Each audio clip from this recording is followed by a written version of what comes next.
세상을 지으시고 사랑으로 돌보시는 하나님, 계절이 변화하는 곳곳마다 하나님의 손길을 느낍니다. 하나님이 지으신 아름다운 세상에 감탄하게 됩니다. 그리고 이제 조금씩 발해가는 빛깔들, 더 차가워진 바람, 이 시간의 흐름 앞에 다시 한번 겸허해지게 됩니다. 우리의 시간은 영원하신 하나님의 시간의 한 자락이고 우리의 생명은 주님의 호흡으로 연장됩니다. 이 유한한 인생을 그저 흘러가게 두지 않으시고 참 소망 가운데로 불러주시니 감사합니다. 아멘. 하나님, 그렇게 큰 사랑과 자비를 받고도 정작 저희는 다른 사람들을 용납하고 사랑하는데 참 인색할 때가 많았습니다. 제 일이 바쁘고 중요하다고 다른 사람의 아픔과 슬픔은 못 본 척 넘어간 적도 많았습니다. 하나님, 저희의 사랑 없음을 도와주시옵소서. 때로는 영원히 살 것처럼 시간을 낭비하기도 했습니다. 주께서 허락해 주신 시간들을 허투루 써서 죄송합니다. 욕망에 휘둘려 우왕좌왕하던 어리석은 시간들을 멈추고 말씀 앞에 스스로를 돌아보고 정돈된 삶을 살게 하여 주시옵소서. 아멘.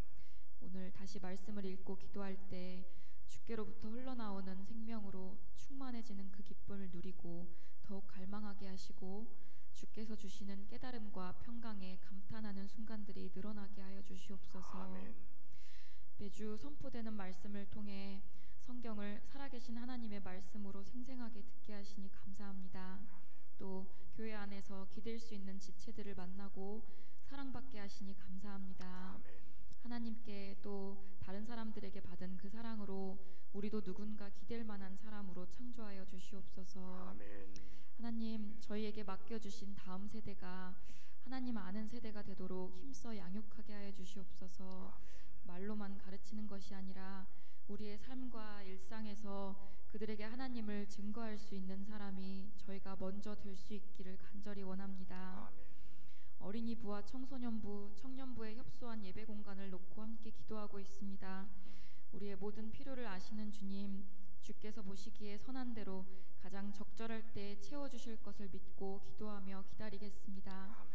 그 과정 중에 우리가 무언가 놓치거나 자신의 생각에 사로잡히지 않도록 스스로 돌아보고 때로는 제쳐놓고서라도 서로의 의견에 귀 기울이고 존중하게 하시고 이 모든 과정마저 우리를 깎고 빚어가는 순간들로 사용해 주실 줄 알고 겸손히 임하겠습니다. 하나님, 이렇게 모여 기쁨으로 예배하는 동안에도 지구의 한편에서는 여전히 전쟁 공포에 떨고 신음하는 사람들이 있습니다. 두 나라 간의 세력 다툼에 밀려 피폐한 삶을 살고 있는 가자 지구의 사람들을 돌봐주시옵소서. 슬픔과 두려움과 분노에 사로잡혀 끝없이 보복하는 그들의 광기를 멈춰주시옵소서. 생명을 주신 주님을 경외하는 마음으로 다른 생명이 소중한 줄 알게 하여 주시옵소서. 큰 참사로 가족을 잃은 슬픔 가운데 있는 세월호와 이태원 유가족들이 있습니다. 아무도 책임지려 하지 않고 잘못을 덮기에만 급급한 세태에 유가족들은 자책하고 원망하며 슬퍼하고 있습니다. 하나님, 사고의 진상이 밝혀지고 책임져야 될 사람들이 책임을 져서 이런 슬픈 일이 반복되지 않기를 기도합니다. 우리 또한 아무 희망 없을 때 하나님께서 찾아오셔서 소망의 빛 가운데로 인도해 주셨는데 하나님, 그들에게도 하나님의 평강이 임하게 되기를 기도합니다. 아멘. 우리와 한 민족인 북한을 위해 기도합니다. 아멘. 그들을 생각할 때마다 이 땅에서 자유를 누리며 살 수 있는 것은 전적으로 나의 어떠함에서 온 것이 아님을 생각합니다. 오늘 우리가 하나님을 믿을 수 있는 이 자유와 노력하면 어느 정도의 삶을 살아갈 수 있는 것이 순전히 우리의 노력 때문이 아님을 생각합니다. 하나님, 그들을 불쌍히 여겨 주시옵소서. 우리가 그들에게 빚진 마음이 조금이라도 있어서 마음 아파하며 기도할 수 있게 하여 주시옵소서. 그 어둠 속에서도 함께 계실 주님, 주님의 손길을 그들이 느낄 수 있도록 돕는 사람들을 붙여주시옵소서. 오늘 말씀을 전해주실 이화정 목사님과도 함께 해주셔서 살아계신 하나님의 말씀이 힘있게 선포되고 우리의 생각이 깨어지고 재조명되는 시간이 되기를 원합니다. 아멘. 이 말씀 겸손한 마음으로 듣고 순종할 수 있게 도와주시옵소서. 아멘. 예수님 이름으로 기도드렸습니다. 아멘.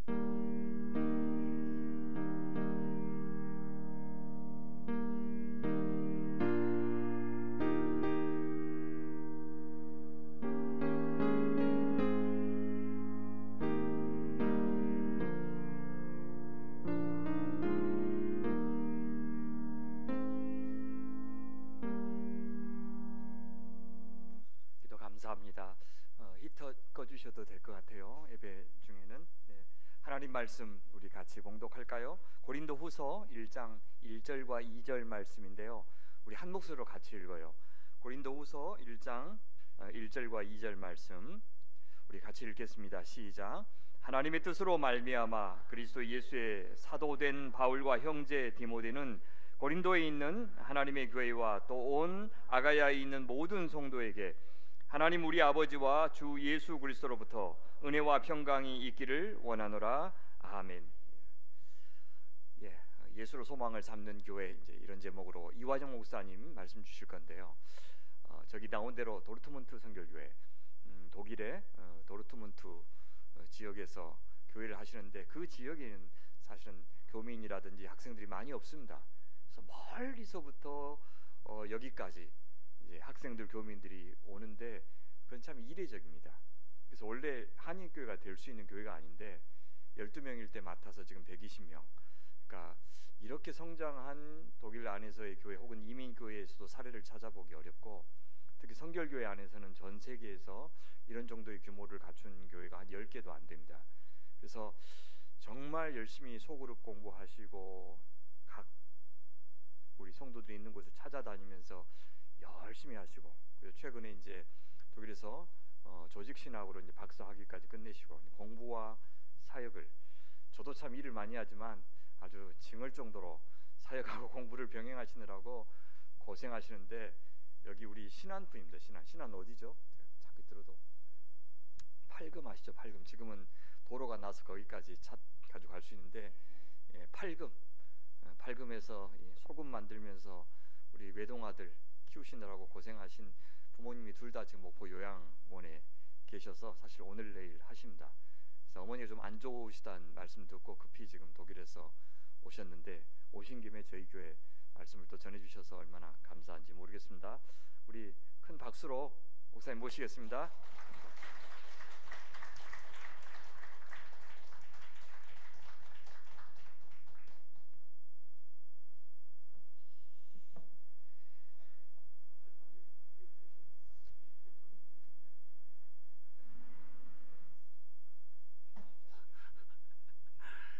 잠깐 기도하겠습니다. 하나님의 교회에 왔습니다. 하나님의 크신 은혜와 사랑이 있고 말씀이 살아있으며 생명을 살리는 곳인 이 소명교회에 왔습니다. 하나님, 오늘 부족한 종 감춰주시고 주의 말씀만이 남게 하여 주시길 소원합니다. 말씀이 삶 가운데 또 생명을 주시고 생명까지 살리셨던 그 예수님의 놀라운 은혜와 사랑을 오늘 이 시간 깨닫게 도와주시고 오직 말씀만이 남고 생명만이 남게 하여 주시옵소서. 예수 그리스도의 이름으로 기도드립니다. 말씀이 삶으로 생명까지 우리 주님의 은혜와 평강이 여러분의 삶과 가정, 일터와 사업 가운데 함께 하시길 기도합니다. 제 본업은 목사입니다. 그리고 선교사이기도 합니다. 말씀을 가르치고 복음을 전하고 고치는 사역을 삶으로 하고 있습니다. 독일에 있으면서 아프리카 선교하고, 또 동유럽은 당연히 선교를 하고, 또 아랍권, 아시아권, 처음에는 아무것도 할 수 없는 단돈 1유로라도 보내기 힘들었던 교회였지만 지금은 하나님께서 복음을 전할 수 있도록 독일 지역뿐만이 아니라 선교할 수 있도록 그렇게 살도록 해주셨어요. 아까 목사님이 소개를 해주셨는데요, 이제 이 교회를 안 오려고 해요. 설교를 시키셔가지고요. 제가 유일하게 부담 없이 오는 교회였는데, 오면 차 사주시고 밥만 먹고 저는 그냥 이렇게 하고 갔었거든요. 3시간 만나고 지나가다가 들리고 그랬는데, 어제는 갑자기 연락 오셔서 꼭 설교를 해주시라고. 안 한다고. 꼭 해줘야 된다고. 주여. 하여튼 그렇게 밥을 마음껏 아까 먹고요, 배가 부른 상태에서 지금 설교를 하게 됐는데요, 실은 너무 설교를 잘하시고 정말 훌륭한 우리 친구 목사님이신데 여기에 제가 말씀을 전한다는 게 엄청난 부담이 되더라고요. 그래서 개인적으로는 죽만 쓰지 말자. 예. 밥까지는 모르겠지만 죽만 쓰지 말자, 그런 마음으로 왔는데요. 제가 섬기는 그 교회는 제가 3대째입니다. 지금 28년 된 교회이고요. 제 전임자 있을 때 이영표 집사가 저희 교회를 출석을 했어요. 그리고 같이 1년 정도 예배를 드렸고, 제가 안타깝게 그 이후에 목회를 해서 보지는 못했습니다. 도르트문트는 독일에서 16개 주가 있는데 그 중에 한 8번째로 큰 도시예요. 그러니까 엄청나게 큰 도시 중에 하나예요. 저희 주가 있는 곳이 예전 서독의 수도가 있던 주고요. 그래서 본이라고 하는 곳, 쾰른이라고 하는 곳, 뒤셀도르프라고 하는 곳, 그게 다 저희 동네입니다. 저는 원래는 목회를 할 생각을 하지 않고 기도하고 독일로 넘어갔는데, 하나님께 기도하고, 그러니까 기도를 여러분 잘 하셔야 돼요. 옆에 분에게 한번 이렇게 얘기하세요. 기도 잘합시다. 한번 얘기해 보실래요? 시작. 기도 잘합시다.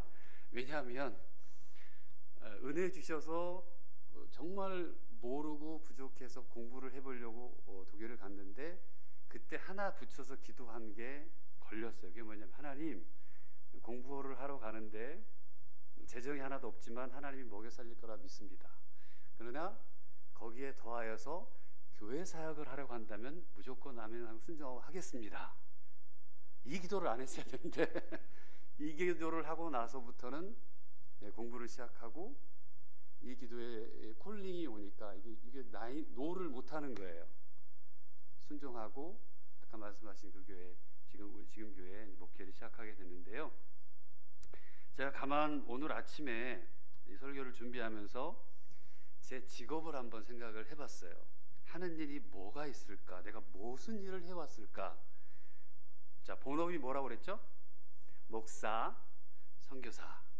자, 그 외에 직업이 몇 개 정도 더 있을까요? 제가 독일에서 반주하셨던 우리 권사님이신 집사님인지 모르겠지만 몇 개 정도 될 것 같습니까? 3개. 좀 더 쓰셔야 될 것 같아요. 우리 찬양 해주셨던, 오늘 혹시 이게 컨셉이, 우리 찬양이 첫째 곡이 독일 곡이거든요. 선한 능력으로가. 혹시 알고, 제가 설교하는 거 알고 준비하신 거 라고 해주세요. 당황하셨어요.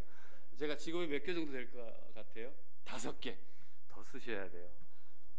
제가 한번 읽어드릴게요. 제가 묵상하면서 썼어요. 설교를 다시 좀 정리하면서.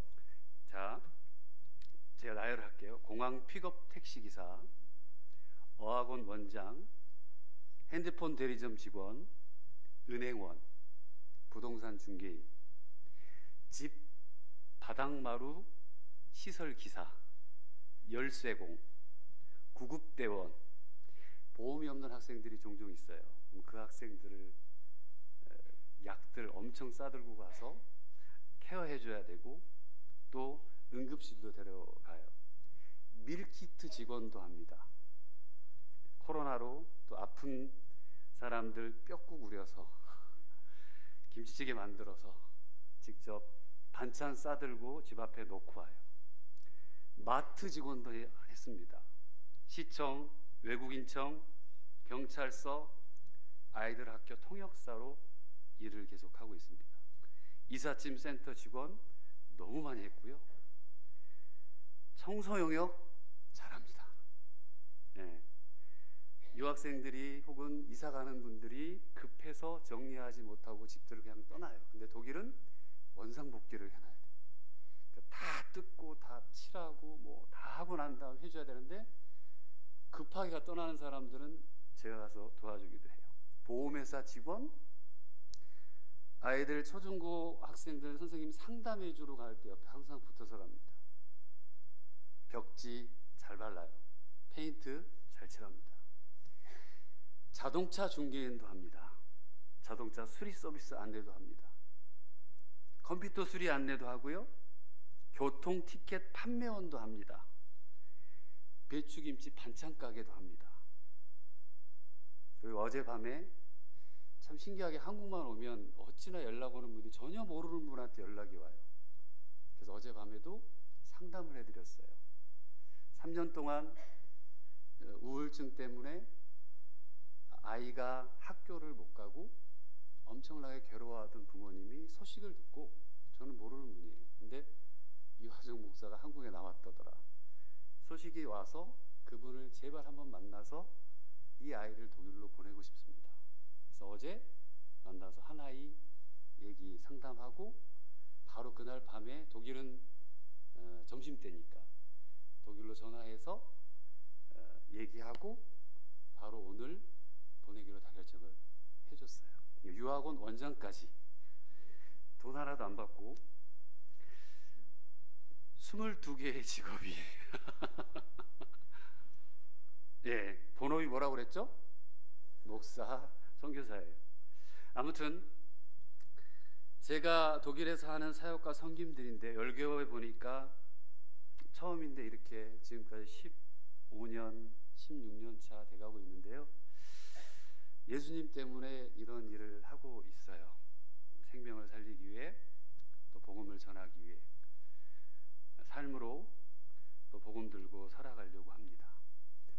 뭐 거창하진 않지만 그냥 아무 생각 없이 해왔던 일들이 세어보니까 오늘 아침에 처음 이렇게 열거를 해봤어요. 내가 무슨 일을 얼마나 했을까? 처음이에요. 16년 만에. 그러니까 22개의 일을 지금까지 해왔더라고요. 고린도전서는 많은 분들이 강해를 많이 해요. 고린도전서는. 근데 후서는 별로 많이 안 하는 것 같더라고요. 근데 고린도후서는 그리스도인의 삶의 방향에 대한 길에 대한 분명한 가르침의 책입니다. 고린도 교회는 목회가 실은 녹록지 않은 교회였어요. 요즘 선배들을 제가 몇 분 만나면 다 이야기해요. 이화정 목사, 한국 교회가 목회하기가 죽을 맛이야. 쉽지 않아. 만나는 분보다 저희 꼭 그런 말을 해요. 이게 들어오지 말라는 얘기인지 너 오면 안 된다는 얘기인지 거기 있으라는 얘기인지, 만나는 분마다 목회 힘들어, 거기가 좋아, 여기 생각도 마라, 뭐 이런 얘기들만 듣고 왔어요. 큰 어려움도 고린도 교회에 엄청나게 있었고, 싸움도 있었고, 그리고 감사하지만 회개하고 돌아오는 은혜도 있었습니다. 그래서 고린도후서에는 어려운 환경과 잘못된 교회의 모습, 회개와 돌아옴, 그리고 위로하고 감사하고, 또 비전이라고 하는 교회 하나를 두고 있을 법한 교훈의 얘기가 가득 차 있는 게 실은 고린도후서의 이야기입니다. 오늘 그냥 1절, 2절만 제가 같이 함께 텍스트를 드리고 성경을 드리고 같이 읽었는데요. 너무나도 잘 아는 전통적인 인사말입니다. 바울의 편지들은 대개 당시 헬라의 서신 편지로 교환하는 데 사용된 인사말의 형태를 그대로 취했어요.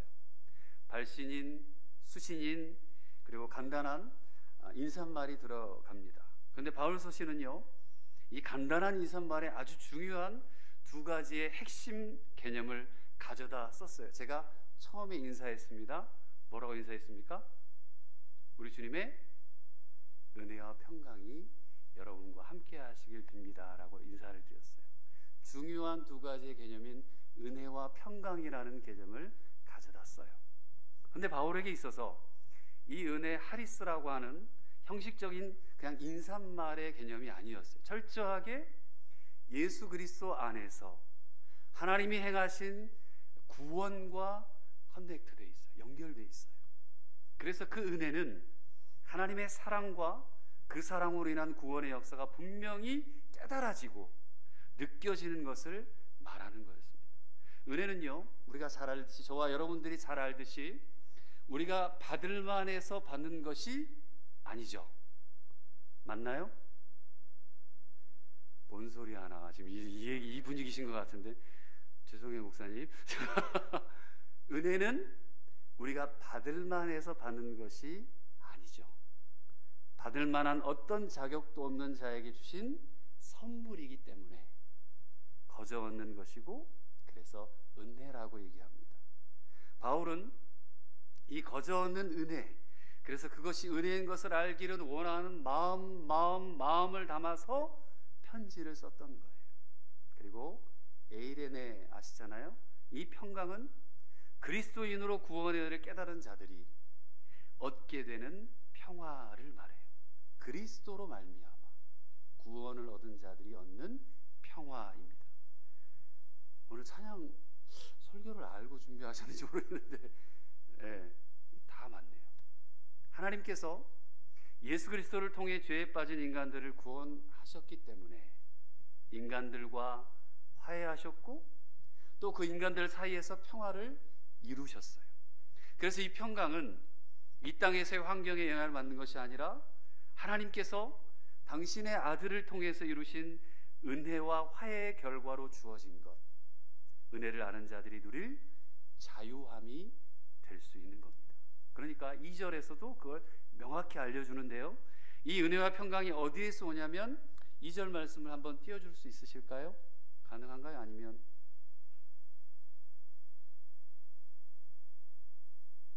한번 2절 한번 읽어볼까요? 시작. 그리스도로부터 은혜와 평강이 있기를 원하노라. 하나님 우리 아버지와 주 예수 그리스도로부터, 하나님과 예수 그리스도로부터 외에는 진정한 은혜와 평강은 없다는 거죠. 그렇기 때문에 너무 당연하게도 이 은혜와 평강을 누릴 대상은 1절 말씀대로 그 대상은 하나님의 교회와 성도입니다. 성도는 이미 구원의 은혜를 알기 때문에 그래서 평강의 기쁨을 누릴 수 있는 권리가 있고 그런 사람들의 모임이 이 교회예요.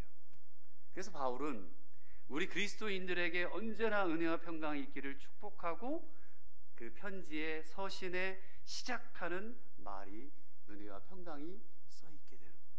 그런데 바울이 편지를 쓰고 있는 고린도 교회의 상황을 한번 보면 어떨까? 고린도 교회는 어떨까? 아마 고린도 교회에 대한 이야기는 여러분 저보다 더 많이 들으실 수 있어요. 설교를 통해서 많이 접했을 것 같은데요, 바울은 이미 고린도 교회 편지를 보낸 적이 있어요. 고린도 전서가 있었던 거죠. 후서니까. 이 고린도전서를 쓰게 된 이야기부터 한번 조금 살펴보면 당시 고린도에는 아볼로라고 하는 목회자가 있었습니다. 그런데 이 아볼로가 목회를 그만두고 바울이 머물고 있던 에베소로 와서 전해준 고린도 교회 이야기가 너무 속상했어요. 바울이 2차 전도 여행 때 지금의 그리스 땅이죠, 마케도냐와 아기아를 다니며 교회를 세우는 그런 사역들을 했잖아요. 그 중에서도 고린도 교회는 정말 특별한 애정을 가진 교회였어요. 열매를 많이 맺기도 했지만 무려 18개월 동안 머물렀어요. 이 시간은 바울의 2차 전도 그 여행 3년 6개월 중에서 거의 절반에 가까운 기간이었거든요. 이렇게 긴 기간을 머물면서 복음을 전하고 가르치기를 쉬지 않았습니다. 고린도후서 11장 9절에 보면 제가 한번 읽어드릴게요. 또 내가 너희와 함께 있을 때 비용이 부족하였으되 아무에게도 누를 끼치지 아니하였고 내가 모든 일에 너희에게 폐를 끼치지 않기 위하여 스스로 조심하였고 또 조심하리라. 최선을 다해서 그렇게 최선을 다해 섬겼던 교회가 너무 상처가 많은 교회가 되었다는 거예요. 그것도 너무 크고 질겨서 목회자였던 아볼로마저 상처를 입고 떠날 수 없는 그런 교회가 되어버린 거예요. 어떤 문제였길래 그랬을까? 아볼로에게 들은 내용은 아주 심각했습니다. 바울파, 아볼로파, 베드로파, 그리스도파, 이렇게 정말 갈기갈기 찢겨져서 툭하면 부딪혔어요. 그거면 그나마 다행일 텐데 또 헬라인, 헬라파, 또 유대파 이렇게 나눠졌어요. 또 부자와 가난한 자로 나눴고 믿음이 좋게 보이는 자와 그리고 연약한 자로 또 나눠지고, 그러니까 나눌 수 있는 모든 걸 조각조각 다 나누고서 4분의 1 되어 있는 교회가 고린도 교회였어요. 그러다 보니까 자기에게 만약에 유리하거나 유익한 거면 그게 이단이라고 할지라도 쉽게 다 받아들여지는 거예요. 자기에게 불리하다 싶으면 진리라고 아무리 해도 배척한 거예요. 또 한쪽에서는 은사들이 넘쳐났습니다. 은사론에 치중한 사람들 때문에 온갖 은사를 가지고 교회를 어지럽히는 것도 일상이었습니다. 오늘날 교회들이 가지고 있는 모든 문제들을 모아놓은 것 같은 그런 교회가 고린도 교회였어요. 얼마나 마음이 아팠을까요? 참 속상하고 안 되겠다, 결정하자, 빨리 고린도 교회를 방문해 봐야겠다, 그 마음으로 먼저 편지를 보낸 것이 고린도 전서였습니다. 저는 오늘 이런 마음으로 이 교회를 방문한 건 아니에요. 이 교회가 엄청 좋은 교회라고 소문을 많이 들었고, 또 목사님께서 항상 많이 자랑해 주셨고 또 감사하다고 표현해 주셨는데, 긴장하지 마시고요. 저는 그런 거 전혀 없으니까 기쁜 마음으로 설교만 아니면 왔을 텐데 왔고요. 아무튼 그러니 고린도전서는 고린도 교회의 문제들을 해결하는 데 총 집중했어요. 교회의 문제를 두고 바울이 자기 자신의 생각을 하나씩 풀어주어서 교회가 하나 되기를 바라는 마음으로 편지를 쓰게 돼요. 그래서 고린도전서도 1장을 보면요, 인사말이 끝나자마자 바로 10절에서 직접적으로 하는 첫 번째 부탁이 뭐냐면 모두 같은 말을 하십시오. 그리고 여러분 가운데 분쟁이 없어서 같은 마음과 같은 뜻으로 온전히 합하십시오. 이렇게 시작해요. 그러니까 예나 지금이나 교회의 가장 큰 문제가 하나 되지 못하는 거, 서로 지지고 볶고 싸우는 거, 그거였던 것 같아요. 그런데 싸워도 한번 따라합시다. 복음 때문에 싸우자. 싸워도 복음 때문에 싸워야 되는데 실은 그런 일이 거의 없는 거예요. 진짜 예수님의 마음을 알고 싸우는 일이 없는 거예요. 세계 평화 고사하고 지역 평화, 가정 평화, 이 싸우는 일 별로 없어요. 교회가 어떻고 저 사람은 어떻고 저게 마음에 안 들고. 고린도 교회가 바울에게 싸우자고 덤비던 말들이 바로 그런 종류였거든요. 제가 사는 독일도 한인 역사가 분열의 역사입니다. 참 싸움이 많았대요. 저는 그걸 못 봤어요. 세대가 좀 저는 늦은 세대니까 60년대 후반 70년대 교회가 처음으로 파독 광부, 파독 간호사 때문에 모여서 독일 정부에 요청을 하고 독일 정부에서 한국 정부로 요청을 해서 목사님을 파송했던, 한국 목사가 없었으니까 70년대. 그래서 교회가 세워지고 한인들이 모여서 예배를 드리는데 전국에서 다 몰려든 분들이잖아요. 한국에서 전국에서 파독 광부, 파독 간호사로 오셨고 또 독일에서도 그분들이 다 모여 있으니까 얼마나 진짜 말 다르고 사는 곳 다르고 먹는 거 달랐던 분들, 생각 달랐던 분들이 모였으니까 장난이 아니었을 거예요. 신앙이라는 이유로 모였지만 장난이 아니었죠. 그래서 접시가 날아다녔어요. 목사님 부엌에서 접시가 무슨 원반처럼 확 날아다니고, 김치를 왜 이렇게 만들었어? 부터 시작해서 음식은 이렇게 세팅을 해야 되지, 뷔페를 이렇게 여기 자리에 놔야지, 왜 여기 자리에 놔, 이런 걸로 싸웠다는 거예요. 저 웃었어요. 진짜요? 정말요? 그랬더니 진짜요. 김치 맛이 왜 젓갈을 넣냐 안 넣냐 이걸로 싸우고, 교회에서.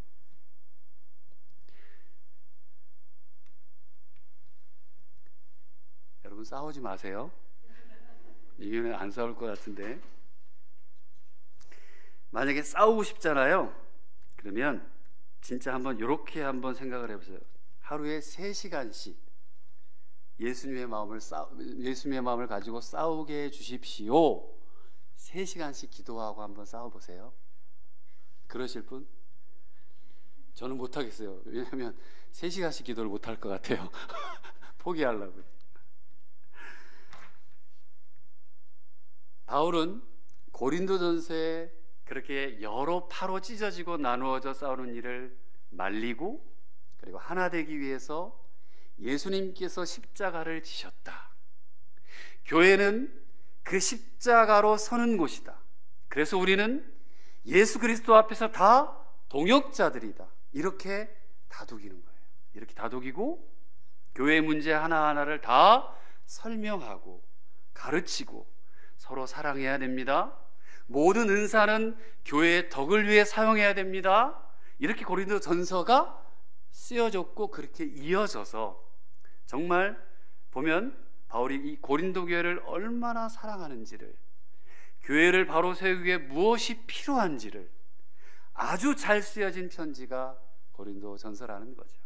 자, 이 편지를 가지고 오늘 성경 1장에 보니까 디모데가 고린도를 방문합니다. 그러자 고린도 교회의 사람들이 맞아, 그래, 우리가 그동안 잘못하고 있었네. 사도 바울의 편지를 받으니 정신이 번쩍 드는구나. 우리가 정말 잘못 살았네. 이렇게 다시 돌아왔을까요? 아니에요. 고린도에 보낸 첫 번째 편지는 그들을 바꿔놓지 못했습니다. 바울파가 아니었던 교인들은 더 강하게 이 편지를 보고 바울을 비판하고 조롱해요. 바울은 당황했어요. 편지 그래도 내가 보냈는데, 그렇게 사랑했는데, 그렇게 잘 알려줬는데, 근데 당황한 거예요. 속상했어요. 빨리 교회를 바로 잡아야겠구나 생각에 다시 편지를 보냈는데 이게 두 번째 편지였습니다. 그게 고린도후서가 1장부터 13장까지 있는데 이게 순서가 바뀌었어요. 두 번째 보낸 편지가 10장부터 13장의 말씀이에요. 그래서 이 편지는 약간 격렬하고 격정적이에요.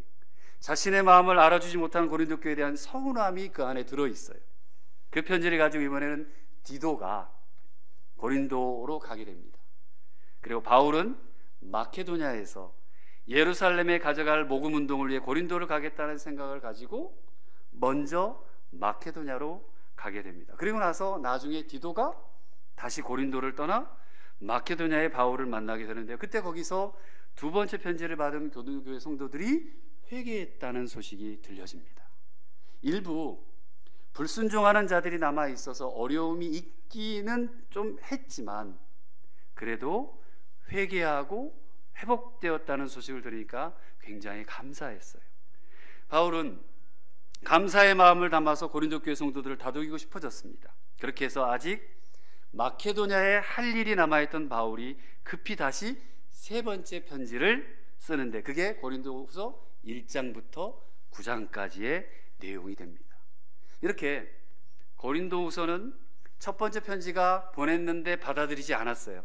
거부가 되고 거기에 대한 서운함과 그 안타까움이 남긴 반응이 10장부터 후서 13장까지 두 번째 편지, 그리고 회개 후에 감사와 교회를 향한 마음을 담은 게 1장부터 9장, 이 두 번의 편지가 하나로 편집된 게 고린도후서의 말씀입니다. 그래서 이 고린도후서의 핵심 메시지는 다시 돌아온 교회에 대한 권면, 그리고 그리스도인의 삶의 방식을 바꿔야 한다라고 말하는 거고요. 그러면 어떻게 바꿀까요? 그게 환경이 아니라 내면적인 변화와 소망에서 온다는 것을 강조하고 있습니다. 왜냐하면 지금까지 고린도 교회에 그렇게 흔들리고 나누었던 이유가 바로 고린도 교회가 가진 환경적인 요인, 거기에 매여있기 때문이라는 것을 사도 바울은 너무나도 잘 알고 있기 때문이었어요. 그렇다면 과연 어떤 환경이었기 때문에, 어떤 환경이 그 고린도라고 하는 곳에 자리 잡았기 때문에, 어떤 도시이기 때문에 교회가 그렇게 휩쓸리고 어려움을 겪었을까? 고린도는 매우 전통적인 당시 시대의 도시였습니다. 교통, 상업 중심의 도시였고요. 로마에 의해서 폐허가 됐고 또 다시 재건하는 과정을 거쳐서 BC 약 27년경에 이미 총독이 거주하는 대도시로 변모합니다.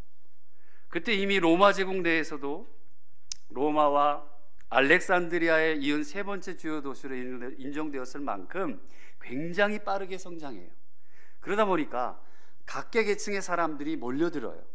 총독을 중심으로 한 로마 귀족 계층이 한 그룹이었고 또 상업도시라고 그랬잖아요. 그러니까 상업도시가 급부상하면서 장사를 하는 사람들이 몰린 신생 중산층이 두 번째 그룹이었고 또 로마에서 당시에 퇴역군인들이 많이 몰렸어요.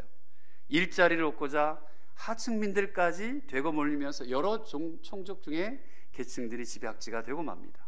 그러니까 전체 인구의 1%의 최고층으로 모든 권력을 1%가 장악을 했고, 상업으로 돈을 번 사람들의 신분 상승을 노리면서 영향력을 행사하기 위해 애를 썼어요. 그래서 뭐 엄청 그러면 괜찮겠다라고 했지만 아니에요. 3분의 1, 무려 3분의 1의 사람들은 매일 끼니를 걱정하는 최하층을 이뤘고 쓰레기통을 뒤지는 그런 도시가 고린도였습니다. 바울 당시에 이미 15,000석, 그러니까 15,000명을 수용하는 독일 말로는 테아터입니다. 극장이에요. 그 극장이 있었고요. 약 3,000석이 있는 콘서트홀이 있었어요. 고린도에서 2년마다 큰 행사가 열렸는데 이스미안이라는 경기가 있었습니다. 이게 당시 4대 운동 경기 가운데 하나, 올림픽 다음으로 큰 규모로 치러졌습니다. 그러니까 문화적으로, 그리고 정치적으로, 상업적으로 온갖 것들과 온갖 계층이 녹아있는 지역이 고린도 지역이었어요. 종교적으로, 도덕적으로는 또 어땠을까요? 그곳에는 온갖 신들이 집합해 있었습니다. 그 중에 아프로디테 들어보셨잖아요. 아프로디테 신전이 약 1000여 명의 여사제들이 있었어요. 그 지역에 성적 문란을 부추겼고요. 또 아프로디테가 헬라어입니다만 라틴어로는 여러분 잘 아는 비너스라는 뜻이잖아요. 항구 도시였어요. 그리고 상업 도시였어요. 아프로디테가 또 떡하니 버티고 있어요. 그러니까 얼마나 성적으로도 문란한 도시였는지 환경을 보면 알 수 있어요. 근데 이런 곳에 당시로는 성경도 없고 신학도 없이 쪽복음으로만 가르쳤으니까 굉장히 힘들었을 거예요. 요즘은 말씀을 배우고 가르치고 도구들이 많잖아요. 목사님 그거 정말 잘 하시는데 그런 도구들이 너무 많은데 당시는 그런 게 없었어요. 그러니까 헬라 문화 접목된 이단들이 바글바글했고 서로 싸우고 원수지고 밥 먹을 때도 한쪽에서는 배가 터져요. 이제 정말 배불러서 배가 터지고 한쪽에서는 배를 굽는 일이 교회 내에서 그대로 벌어졌던 거죠. 당시 고린도 교회는 그리스도가 그곳의 문화와 싸우는 그런 환경이었던 거예요. 이런 곳에 바울은 교회를 세웠고 가르쳤어요. 그런데 그런 교회가 자신이 떠난 후에 환경에 매이고 복음이 왜곡되고 가니까 안타까운 마음에 편지를 썼던 거죠. 바울이 고린도전서에 썼던 것이 바로 그 내용이었고요. 그리고 하나 되게 하신 그리스도, 그 그리스도로 교회의 문제를 해결해라. 예수만이 해결점이다. 그리스도만이 답이다. 그런데 그 고린도 교회인들은 여전히 그럼에도 불구하고 환경이라고 하는 어마어마한 것에 매여 있고 갈갈이 찢겨져서 여전히 자신들에게 유익한 것만 옳다고 주장하는 그런 생각을 버리지 못했던 것이죠.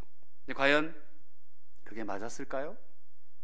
바울이 있을 때는 바로 서기 위해 애쓰고 예수 그리스도를 소망으로 삼았던 사람들이 바른 가르침이 희미해지고 그리고 시간이 지나면서 변했는데 그게 환경의 문제이니까 어쩔 수 없어.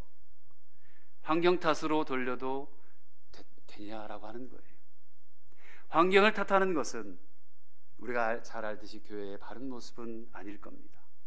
환경이 영향을 미치지 않는다는 것이 아니라 환경이 분명히 중요하겠죠. 근데 한번 따라 합시다. 예수가 환경보다 크시다. 할렐루야. 예수가 환경보다 크시다. 어떤 환경도 예수와 함께 할 때 넘을 수 있다는 것을 알지 못하면 그게 교회답지 못하다는 거예요.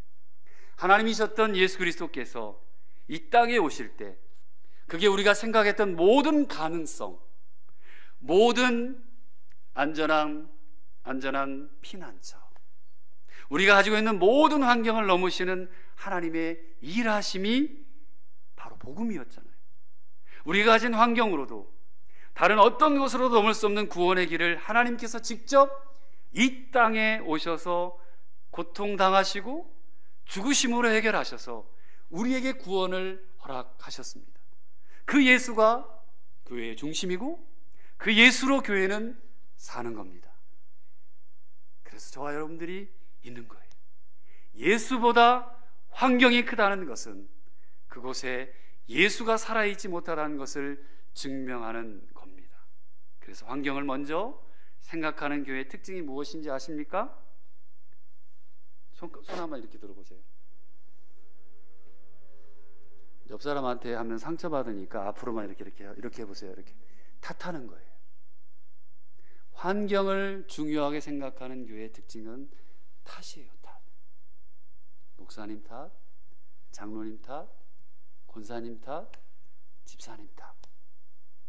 심지어는 어떤 교회는 우리 교회는 중고등부 아이들에게 너무 집중해. 그래서 우리가 뭐를 못해. 이런 교회도 있어요. 저희 교회가 장난 아니거든요. 막. 애들 하면 와 하는데 어른 하려고 하면 조금 시들하고 속상해요. 탓해요. 뭘 해도 탓하면서 시작을 해요. 돌아볼 줄도 모르고 이해할 줄도 몰라요. 고린도 교회가 그런 교회였습니다. 그래도 환경은 무시할 수 없잖아요. 목사님 어떻게 하시려고 그래요? 목사님 어떻게 하시려고 사역자를 또 쓰시고. 저희 교회 얘기입니다. 저희 교회 사역자가 9명이에요 목사님 아까 120명이라고 얘기하셨는데 120명의 사역자 9명 말이 돼요? 이건 비상식적이잖아요. 말이 안 되잖아요. 독일이라 가능한 것 같아요. 신학 공부하는 분들이 꽤 계셔서 인건비를 싸게 일은 무지하게 목사님! 그래서 지금 그래서 그래요 주여 3명은 보내고 6명 쓰고 있어요. 부목사님 3명에 전사님 4분 이렇게 쓰고 있는데 사례비는 다 드려요. 많이는 못 드리더라도 드리고 있지만 목사님 이렇게 쓰시면 교회가 어떻게 복음의 일, 선교 사역을 하겠습니까? 인건비를 쓰는 것도 복음 사역입니다. 교육하고. 그러니까 독일이라고 하는 나라가요. 여러분 생각나는 게 뭐예요? 독일이라고 하는 나라 하면 생각나는 게 뭐세요? 교육이요? 하이틀러 이거 말고요. 깐깐하고 검소하고 전략하고 튼튼하고 뭐 이런 거잖아요. 그래서 이게 너무 몸에 배인 거예요. 우리 신앙하는 분들이, 교민분들이 너무 검소해도 너무 검소해. 이거 방송에 안 나가죠? 나가요? 그래서 내가 설교를 안 하려고 그랬단 말이에요. 짜요. 그러니까 좋은 의미에서 짜세요. 막 어떻게 해도 막 아끼고 절약하는 게 몸에 배이셔서 저희 이게 교회 한참 제가 처음에 가서 혼났던 게 뭐냐면 한국은 설거지 할 때 물을 틀어놓고 막 하고 이렇게 하잖아요. 독일은 물을 이렇게 담아놓고 거기다 퐁퐁을 뿌려놓고 막 거품하고 한번 담갔다가 빼서 다 하고 다시 거기다 담가서 헹궈서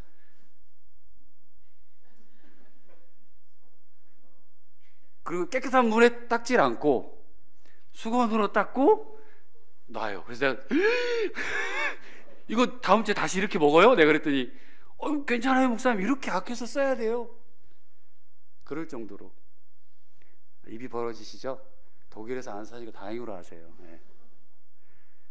그래서 혼났어요. 목사님 물을 지금 어떻게 샤워도 물 한번 샥 군대예요. 군대 딱 한번 딱 하고 30초 만에 딱 한 다음에 빡 물 마르기 전에 바른 다음에 다시 1분 안에 샥 하고 탁탁탁 들고 나와야죠.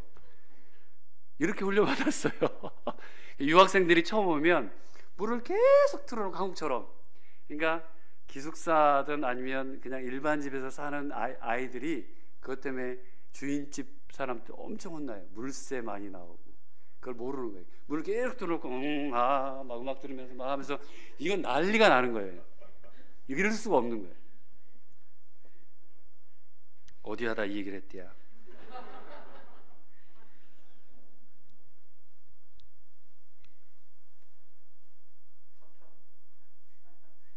네.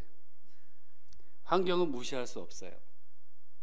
근데 그렇다고 해서 그 환경 때문에 예수가 없는 것 같은 교회가 된다는 것은 말이 안 되죠. 내 환경 때문에 예수가 사라지면 이미 진 거예요. 교회가 생명력을 잃은 거죠. 교회는 환경이 아니라 예수 그리스도를 보고 그 환경을 이기도록 그렇게 설계된 곳이 교회입니다. 예수님이 있어서 교회인 거지, 예수님이 없으면 교회는 아닌 거죠. 선후가 바뀌면, 본질이 왜곡되면 안 되는 겁니다. 말씀의 결론입니다. 사랑하는 우리 소명가족 여러분, 지금 여기 앉아있는 여러분들의 모든 삶을 저는 전혀 몰라요. 목사님이 들은 것 하나도 없어요. 여러분에 대해서. 이 교회의 상황도 잘 몰라요. 근데 한번 따라 합시다. 환경에 매이지 맙시다. 바울은 그렇게 다시 찾아야 할 교회를, 그 모습을 생각하며 고린도 후서라고 하는 서신을 썼습니다. 우리를 위로하시고 이제는 우리의 길을 인도하시는 예수가 있다. 당신이 계셔서 우리에게 새로운 길을 떠나지 않게 하시는 그분이 있지 않느냐. 그 예수님을 중심으로 다시금 교회를 빌드업, 독일말로 아웃바우엔이랍니다만 다시금 교회를 세워나갑니다. 이제는 핑계하지 않고 내 존재의 이유이고 분명히 나를 바꿔내고 인도하실 예수, 그래서 예수님이 교회를 교회답게 하는 것을 경험하는 시간, 저는 이 소명교회가 이미 그런 교회임을 소문을 통해 들었습니다. 그리고 기대하는 마음으로 오늘 이곳에 섰어요. 하나님, 우리 아버지와 주 예수 그리스도로부터 은혜와 평강이 이 소명교회에 가득하길 기도합니다. 환경을 넘으십시오. 예수를, 그분이 중심이 되고 예수가 소망이 되는 소명교회 되시길 주님의 이름으로 축복합니다. 기도하겠습니다. 하나님, 환경을 뛰어넘어 예수가 소망인 교회 되겠습니다. 말씀 중심, 예수님 중심인 이 교회가 이 땅의 교회를 교회답게 하고 예수 그리스도로부터의 은혜와 평강을 숨과 쉼이 있는 교회대로 생명을 살리고 사람을 살리는 교회로 계속해서 살게 하여 주시옵소서. 기대합니다. 축복합니다. 예수 그리스도의 이름으로 간절히 기도드립니다. 아멘.